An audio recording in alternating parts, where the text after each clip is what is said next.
This place was a gift from the Canadian government to the Barbados government in the 1970s as a school.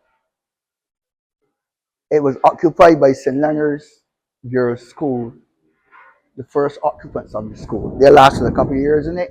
Over the years, it went to the NCSA for drug abuse counseling, and then the Deacons Development Project. The last people that had it viable was urban development, and that's how he got involved in it as the Deacons Development Project. The It was occupied by the Vocational Training Board, and I'll take you at the bottom there to show you the first classes that they had in it. Right at the bottom down there was the computer class. You can see the state of it now as you walk past it. This is the abandoned office that I used to occupy as my administrative assistant right here at Tanya Marshall. You can see that the flag, the Barbados flag is still there, the laptops and the monitors is still there, the camera system is still there, and on the wall that you cannot see is a drawing. You know, when people can build do a project, they will have the drawing of it or the painting of it. The drawing of that project is on the wall. You can see the state of this now as it was then. It was as you can see, it was a viable, clean, attractive office that the present government just disbanded it, just like that. And this is the condition that is in now. This is why I use my slogan that these people too, how you could treat us like this. Just shut it down and leave it like this to go in this way. Right now, this is occupied by vagrant. And I'll show you as we walk along the plans that we had for it that was going on, that they just come and shut it down. This is the collaboration between Pierre Trudeau, the Prime Minister of Canada, and our Barbados, then Prime Minister of Barbados. They had a good relationship, and this is one of the projects that they gave to Barbados. First house, the St. Leonard's Girls' School.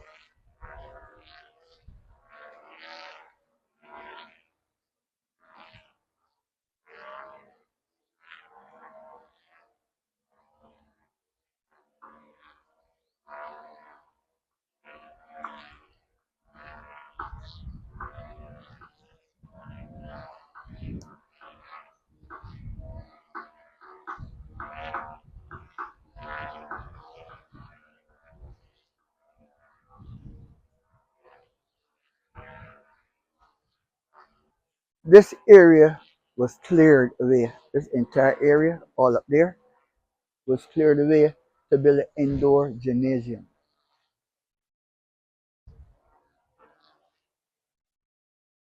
It was prepared for that. They never came to do any work, but they promised us that they would do it. And then they came and they prepared the entire area, dropped the boulders down there, cleared it away. We were waiting for them to come and start to do the build the gymnasium because at the time the Barbados gymnasium at Ridley was out of service. It was getting repaired. So we thought that it would have been a good idea to build a gymnasium during that time. Small gymnasium to house the athletes and the entertainers. And this was the spot that was earmarked for it through our the Deacon Development Project, and it never happened. They got at in the office. You still have the picture of what it would have looked like done by the developers at the time. This area here, we developed this area as you can see the sign here. Please respect our eating area. This is the area that outdoor eating. We used to keep little functions in here, parties. We developed a bar, and this was done by members of the community. You know, this was built by a guy called Michael Joe. He built this bar, right? He helped us to get this area as an area where we used to keep like birthday parties. Every Easter, we used to celebrate the old people in the area or the elderly people. I don't like to say old people, the elderly people, the seniors. We will have a senior Easter lunch for the residents of the entire area. Sometimes we got 40, 50, 60 seniors here that during the year, following year, that one or two might pass away. And then it became like a family amongst all the people in the Deacons area. The elderly families that congregate here every Easter. And this was done by the facility members themselves. My staff would get together and they would find the actual resources, food, drink, etc. And then at the time, Chris Sinclair was the MP. When he saw what we was doing, he then jumped in and said, well, he brought TVs as gifts and he participated. And other members of the community participated on what was going on here. This was a wonderful experience for those elderly people that used to sit here every Easter and talk and have some fun, eat and drink. I still got some photos of them. Some have passed away. This is one of the things that hurted me when they shut this place down. Because now you hardly see any of these people anymore. Because they were confined to their homes. A lot of them was too old to move around. They were confined to their homes. If you walk as we go west here now, everything was coordinated very well. Look at the floor. The floor was painted. I mean, at the time it was spick and span. Extremely beautiful. This was a beautiful area. Really beautiful area. This facility was supposed to be created as a school of excellence for culture and sports. There's none in Barbados. I don't even know if there's one in the Caribbean. But this was the reason why we knew that it would be suitable for this is look at the surroundings. This is your playing field right here. We don't have to go anywhere to train the athletes. This is your playing field right here. It was very well manicured and taken care of, well lit. It was the first lit playing field in communities in the Caribbean, in Barbados. Right here, it was a beautiful lawn that we turned around and we put these lovely trees on it. These are fruit trees, all types of fruit trees to create an orchard. But the primary goal for this lawn, when we were up and running, is to turn this into an Olympic-sized swimming pool as part of the project, so that we'll be able to create that discipline in the school of discipline.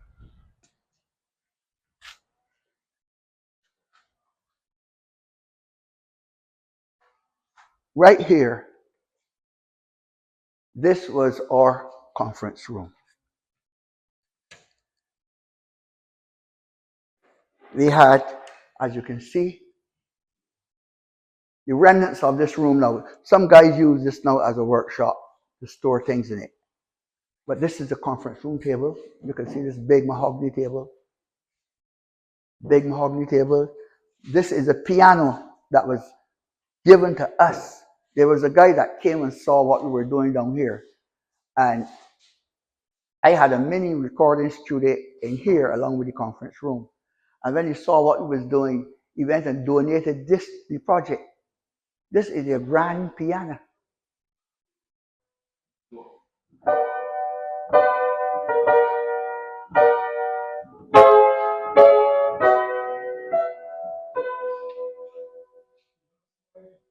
Still works. Still works, John.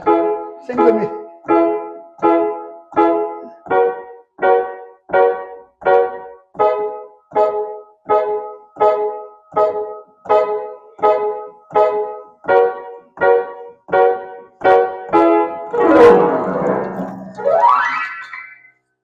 This was a donation to us. Can't remember the guy's name, but when he came down here and saw what we were doing, he said, I got to make a contribution to you all. And he brought this and gave it to us. These were the chairs for the conference room. As you can see, this conference room holds about 15 to 16 people. These tables here were the tables that had computers on them, because we had a computer class going on in here too. For the little kids in the neighborhood that did not have internet, used to come in here and use the computer.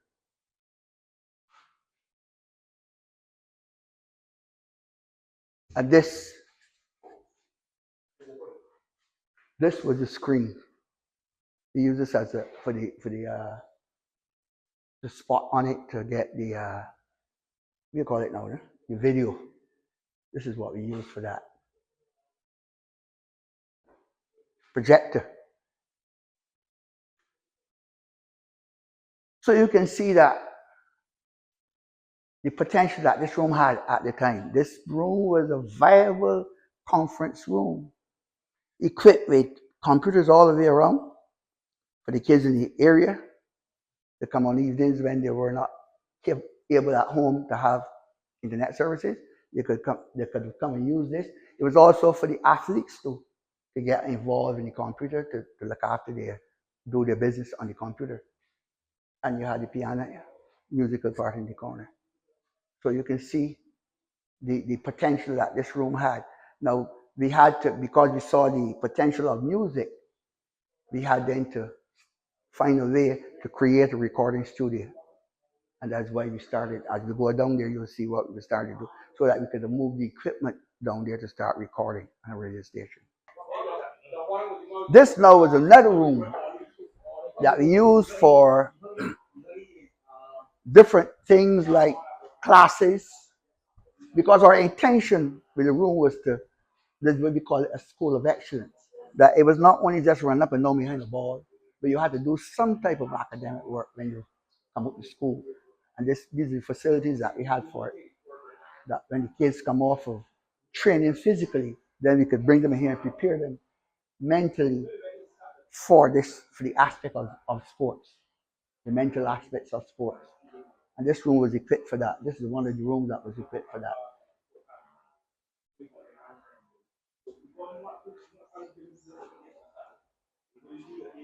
Now you can see where it is now.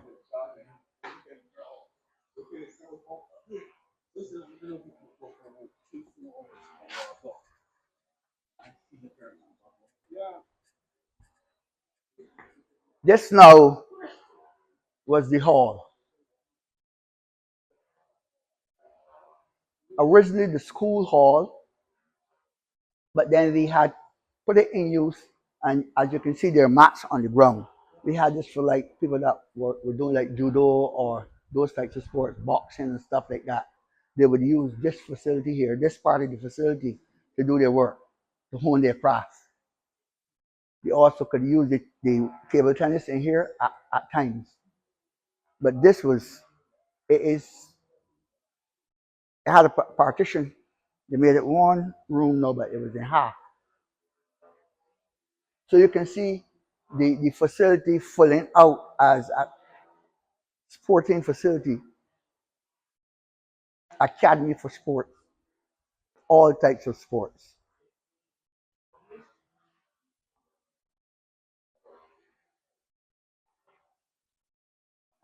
You know that if you got the athletes in the facility, you got to find somewhere to feed them. And this was the restaurant that we were creating here, that the athletes could have their meals prepared from here. As you can see it right there, how beautiful it was laid out.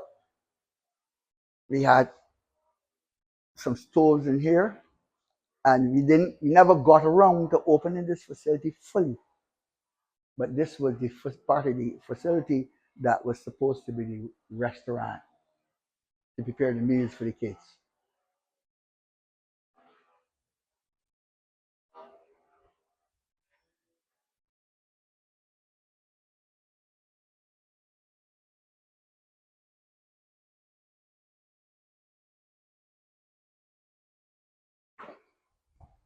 Right outside here,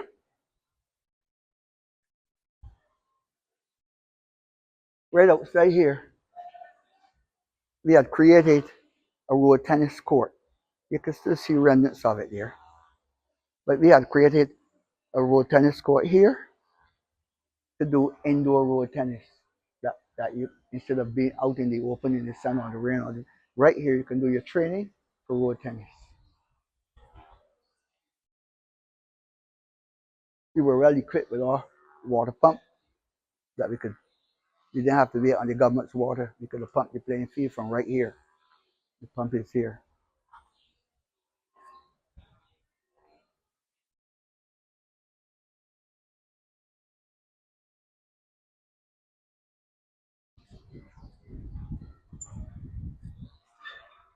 All this was where the gymnasium was supposed to be. the indoor gymnasium is supposed to be right here.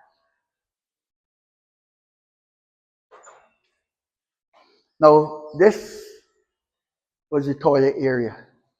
Bathrooms and toilets, both sides. Bathrooms and toilets, male and female. This area was a hostel area that when we bring athletes to Spain a weekend or people from overseas coming here, we have some place to house them in here. Let's go upstairs.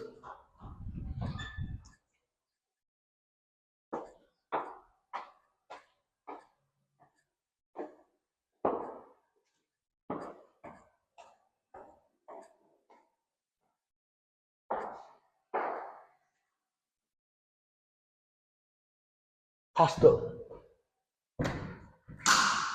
These rooms here, we had lots of bunk beds in here. Each room there could hold about 20 people. Bunk beds. Even in a comfortable state, about 20 people.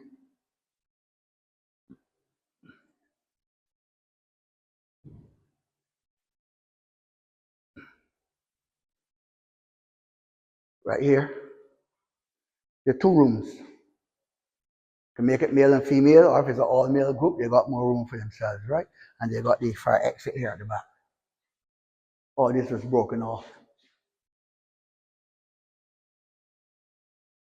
What a shame. And this is the government left this to run to ruin. They closed this down as they said to get rid of me.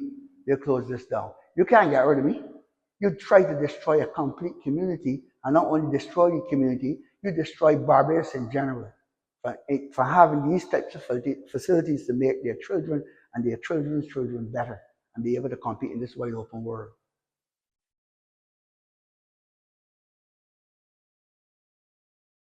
What is amazing is that the current representative of the area, when he was trying to be the representative then, Chris Sinclair at the time was the representative for the Democratic Party. There were only two parties, I think, at that time. I think there were more smaller party solutions than them, but they were the two major parties then.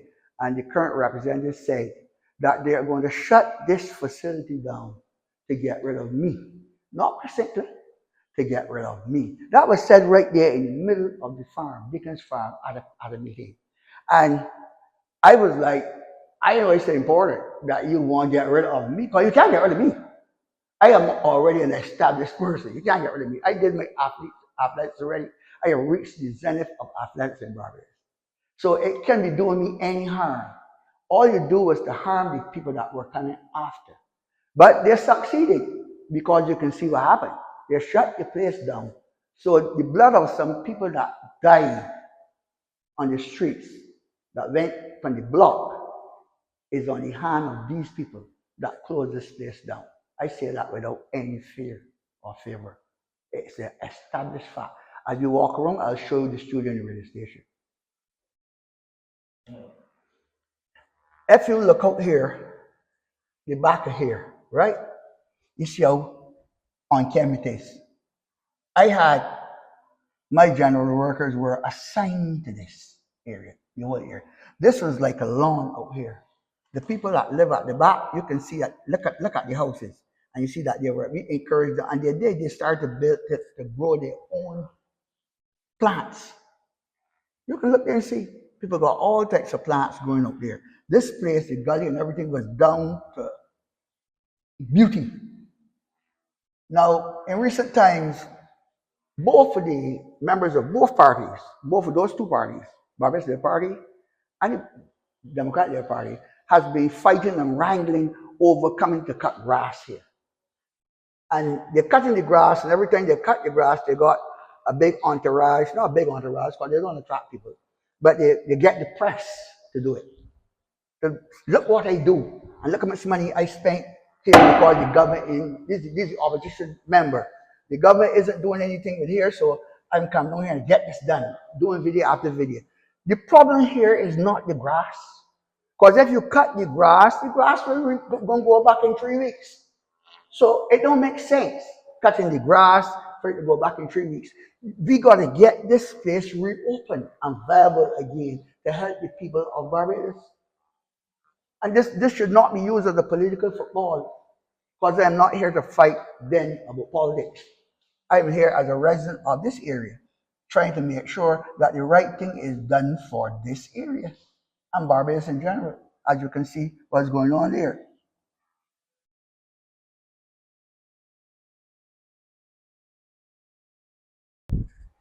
This room here, I don't know if it's open. It's still locked up, but you can see it from here. This room was prepared to be a hair salon where we can put a barber and a lady in here that does hair. Maybe two or three. And also to teach lessons in this room, the hair salon and the barber salon. Right here. So you see the potential this place had. This is a fly-by-night place. This is a full facility. Barber salon, hair salon, hostel. We already saw the restaurant. We saw the conference room. We saw the hall where they do indoor sports like judo and wood and table tennis. You saw the indoor road tennis court. And we didn't finish yet. At the back here, we even found uses for the back here.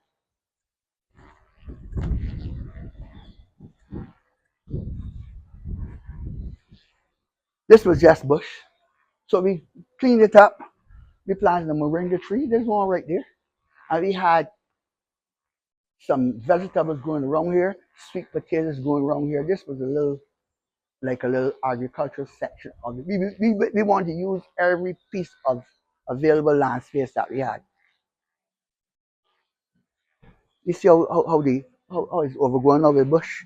All this was cleared down because the school is right there. So if you keep it like this, obviously you're going to attract rats and mosquitoes, right? So we had all of that. If you look down here, all down here was cleared. All down to that gully was cleared, that you could sit down out there, residents could sit down and relax in comfort. We had that done like this in this project.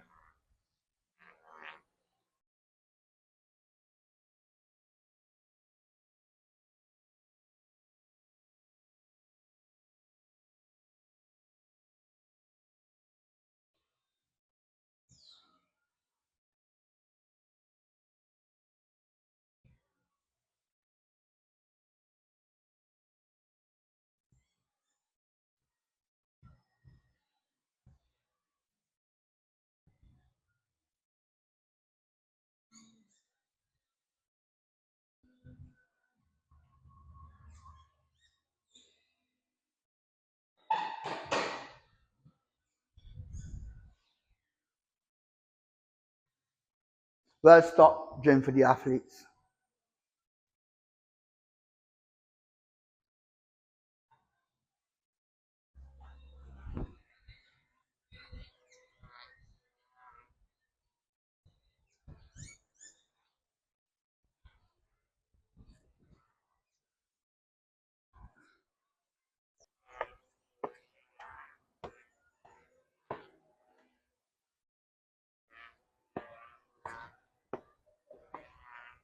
And this facility that you are here now was supposed to be our radio station and recording studio.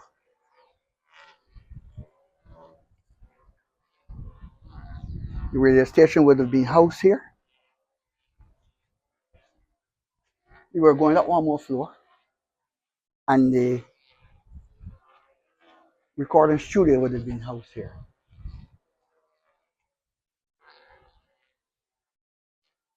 And something that I want you to know very much about this.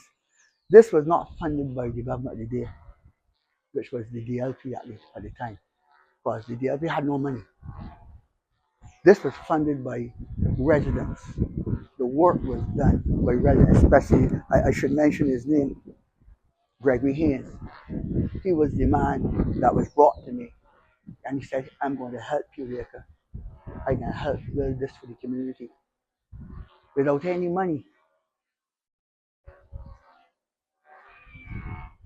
So you see how emotional you can get when you find that people, ordinary people in the community, saw the vision and the dream, and it was shut down by governments.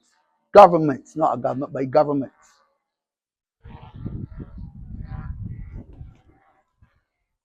That never saw the day of light for an athlete or an entertainer. They just felt that it was always an extracurricular activity, never a viable option in the business world, without even realizing that it's the biggest business in the world. Both of them are.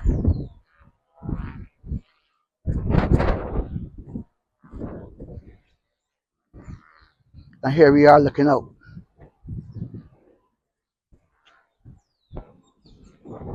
We had all out here kept clear and clean. All this was kept clear and clean. So you can imagine from here at this point looking and seeing, looking at a international size swimming pool right here. And then looking adjoining the playing field, which we would have stretched the playing field further back, right back over there. So the size would be in a full size playing field. It was gone all back there. We had adequate parking all here, all over the other side. And then we had one of the things that I didn't tell you that was not started. We always had intended at the very top of the building, we had intended to raise the top of that into like rafters, stands up there, that you could actually sit up there and watch whatever sport that is participating on playing field. Whether it was cricket, football, hockey, whatever it is. We had that intention that it would stretch it right across and you're able to house about 1,000 people just sitting down there, over there.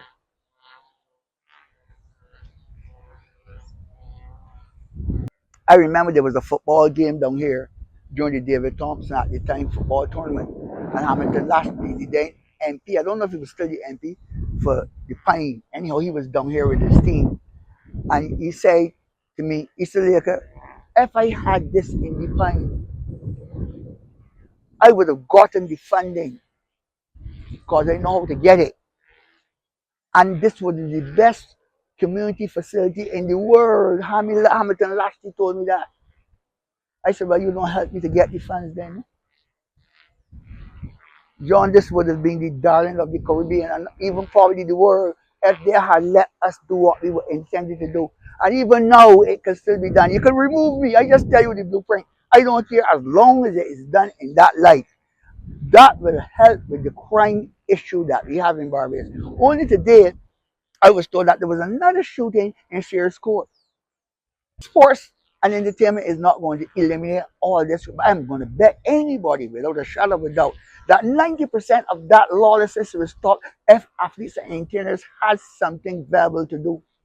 Not a crop over every 6 weeks in a year, or everything is actually non existent, or not some old existing football and cricket competitions that makes no sense now in this dispensation. We're doing the same sports the same way that we were doing since 1950. You're not attracting the young people, and you're not training the young people to be athletes. So how can you then? What you can do with them if they don't want to be either skills person? I mean skills in the light of carpentry, masonry, electricity, or they don't want to be academic. What you're going to do is you're going to leave them out there in the street. You have to find something valuable for them. And the most valuable thing for these people is sports and entertainment.